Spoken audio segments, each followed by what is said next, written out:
What we're going to be covering today is I'm going to be disassembling this mini Doge miner from GoldShell. Just a couple things to be noted and be wary about. If your device is running good and everything, you don't need to take it apart. I'm just showing you, what the inside looks like. This can void warranties and stuff, so be very careful. Work on a non-metallic surface. Make sure it's been powered off.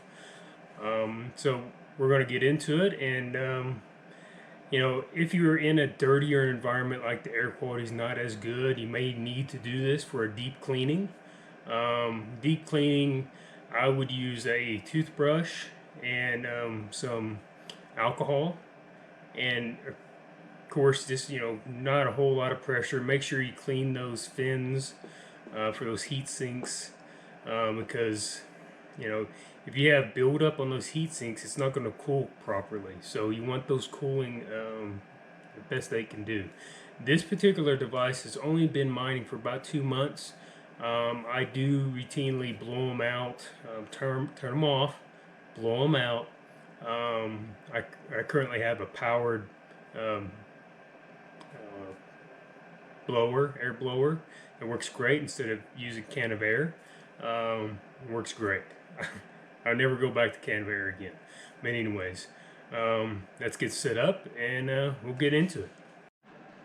Okay, guys. So we're back. I'm going to be taking these back screws off of this back plate first. Then I'll be coming to the front plate. And you see right here, this is a, like a warranty label. So if you don't need to take it apart, don't take it apart.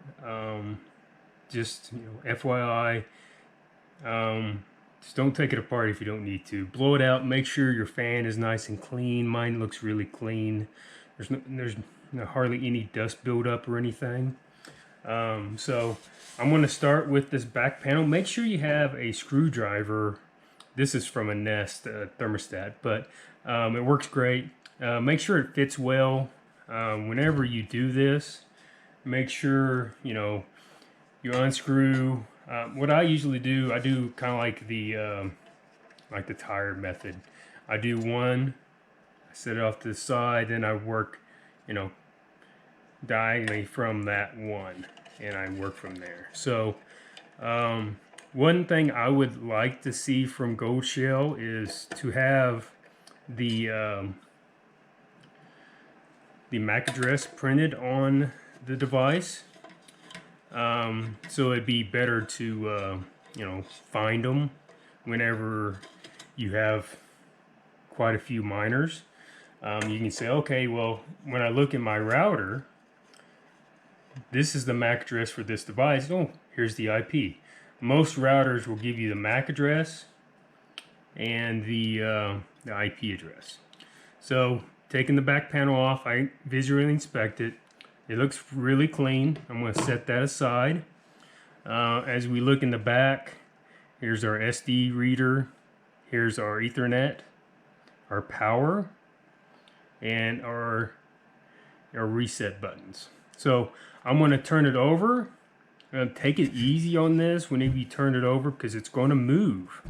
Because these boards right here, as you can see, are just slotted in. They're not held in with anything else except for the front and back panels.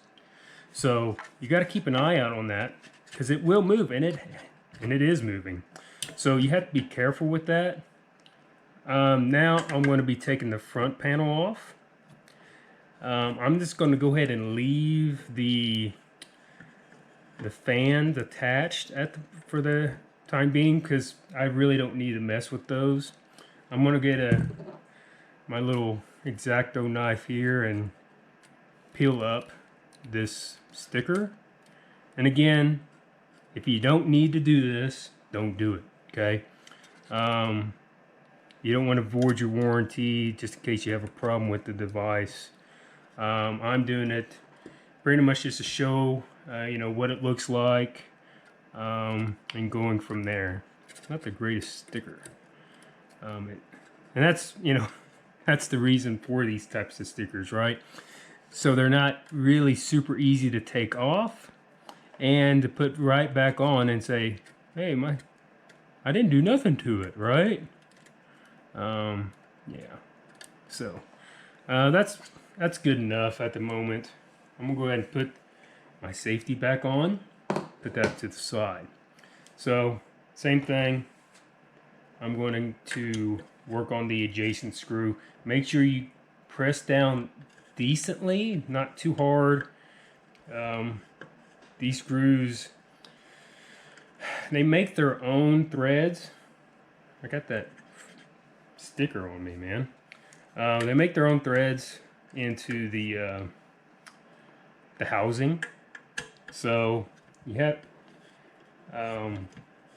so be careful with any type of metal shavings or anything. Make sure you clean that up. I'm going to work on this last one here. And now I have taken apart Bitmain Antminers before and cleaned them myself if I got like a used device in. Used devices, I would do a deep cleaning on those, and that's taking alcohol and a toothbrush and everything. So whenever you take this off, it's still attached right to the board, right? The fans look great. I mean, there's a little dust buildup, but not terrible. So what I'm going to do, I'm going to put this fan back in, okay? And I'm going to lift up. I'm actually going to take the board and the fan out the front, okay? And we're going to take a look at this thing, huh? It looks like it takes, normal, miner. So here's the inside. On the inside, I'll just go ahead and just wipe it out. I mean, it does have some dust, not terrible. I mean, for the most part, it's a really clean device. See, you have somewhere where it slides in, but really, the fan, you can detach these fans. I'm going to leave them on for the time being. I'm just doing a visual inspection on it. Everything looks pretty good. I'm not really seeing a whole bunch of dust buildup or anything. This is only about 2 months old, so it's not terrible. There is the, I don't know why it's bent up like that. Maybe it's sliding in. Here's the back here.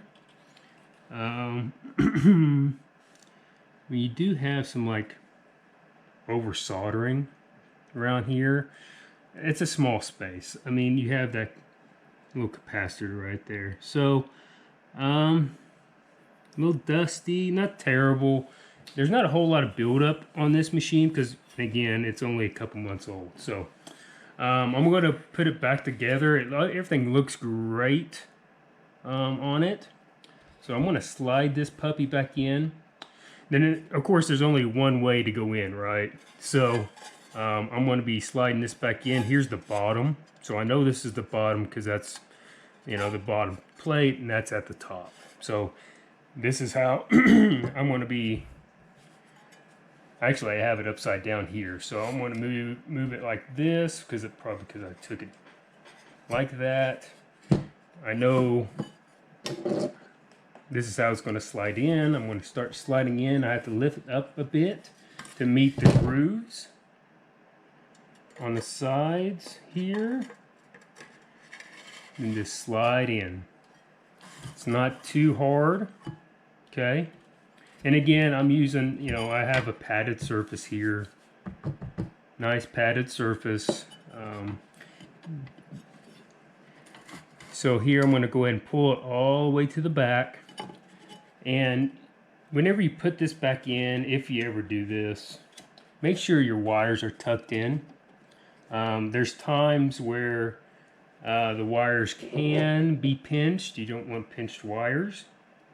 So we're going to put this front panel back on. And what I usually do on these, I don't tighten them 100%. I loosely put them in at first. Then after that, I'll go ahead and tighten it up with these screws. So let's go ahead and put this back on. Everything looked great on this device. I just, mainly was just showing you guys what it looks like on the inside. I know I'm not the only person that's done this. So, but, it gives you an idea what's on the inside. So, if you ever need to do it, if if the environment gets really dusty or not clean, you may need to do this. I'm going to have to put it back on its side so I can get the other screws.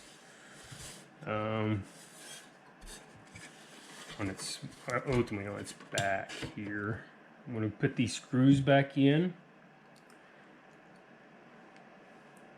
And again, heads up, you want to do this on a soft, non-metallic surface. Right now, this is just like a, where you clean guns at, on. So, sometimes these screws are not the easiest to put in as well. So, I'm going to screw this back in here. Then I'm going to tighten that one. I'm going to tighten the rest of them. Here we go. And ultimately that should be down here, but really it doesn't matter. It all works the same. I'm going to take it easy. Okay. Let that slide back in. Then I'll put it on its front. And one thing, whenever you put these back on, this is the back. As you can see on the holes, that's your back. Okay. Whenever it's, indented in here or beveled out, this is the front that needs to go on top like this. And it just fits in just like that. And again, I'm going to be putting the screws in, one at a time. Because right now, it's not going to look pretty. Until I get the screws in, then I screw in just a little bit. And again, if you guys have, something you want to get into, have, additional questions, put in the comments. I mean, I'm open to more suggestions or anything. Hopefully in the future, I'll be getting into, they have GoldShell X5 boxes. I'm looking to pick up one of those eventually. I may end up, once I get it in, because since it's going to be a used device, I may go ahead and take it apart and really dive into it. It's probably, I'm guessing it's very similar to the L3 Pluses, the way they're set up, because they look like that, and it makes sense. But that's it. It's all back together, guys. Everything looked great. It's been used for 2 months. Yeah, hit me up. Next couple videos, I'm going to start diving into, miner profitability, what to look for, and really understand your where you mine at. If you mine at home, maybe you don't need a huge miner, but if you have space, like in a garage or something, great. Use a big, you can get a bigger miner. Just be wary of your electricity and everything. So that's it today. Have any questions, let me know. Like, subscribe. I'll be diving into more of these in the future. So if you have questions, let me know.